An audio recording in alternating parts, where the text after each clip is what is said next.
نن که څوک خدای ومني غلا به وکړي که څوک خدای ومني زنا به وکړي که چا قرآن منلی اغلا به وکړي که چا قرآن منلی او پیغمبر منلی شراب به وڅکي خو معلومیږي دا چې ظاهر مسلمان دی نو کافر قرار راغلی لورې ورته مور ما ورکړه ما هم دې صحابي ته ورکړه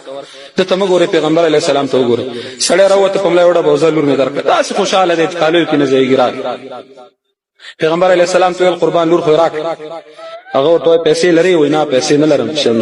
پیسې ورته ورکړه پیسې ورکړئ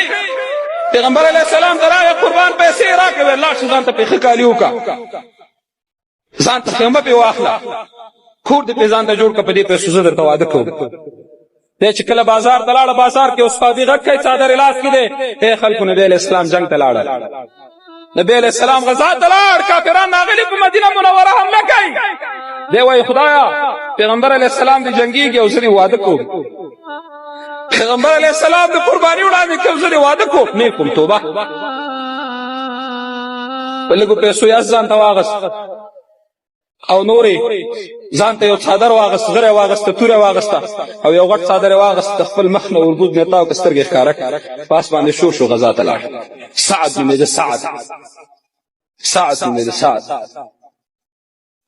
تو کله چې غزا ته لاړ نو پرې په کافرانو کې وایسته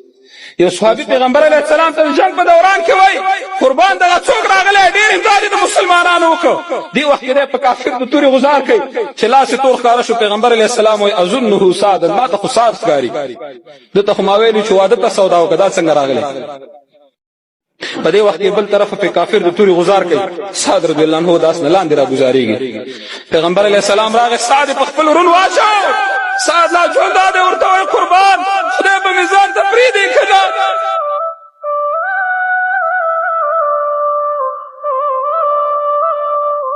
جنت به مې ځان ته پرېږدي که نه ټوکرې به مې ځان ته پرېږدي که نه ټوټه ټوټه وینې تېدارې وایي او لا یې په زړه کې همغه ګیله ده پیغمبر علیه السلام یې اوښکې وچې کړې ورته وایي سعده چا چې د خدای دپاره قرباني وړاندې کړې رضی الله عنهم ورضوا خدای په درنه راضي وي دا ورونو دا اسلام دونه مفت نه دی راغلی چې نن دې هر سړی پرې نکړئ هر سړی اسلام مخالفت د شاب خو د ځوانانو په خپلې وینې قربان کړي خدای باندې سونو خلکو خپلې وینې توی کړي نن هر څوک راپاڅېږي زه مسلمان یم د مسلمان ترجماني کوم ای ساده ګیلې مه کو پیغمبر علیه السلام ته یې مخ واړه ویې خندل شیبه بعد سعد رضی الله عنه روح پرواز کې جنگ چې کله تیر شو څو ورځې بعد صحابه کرام ته پوښتنه کوي پیغمبر علیه السلام سعد چې کله ژړل تا داسې مخ واړه ودې خندل شو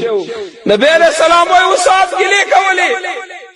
چې ما به خدای ځان ته پرېږدي که نه جنت به مې ځان ته پرېږدي که نه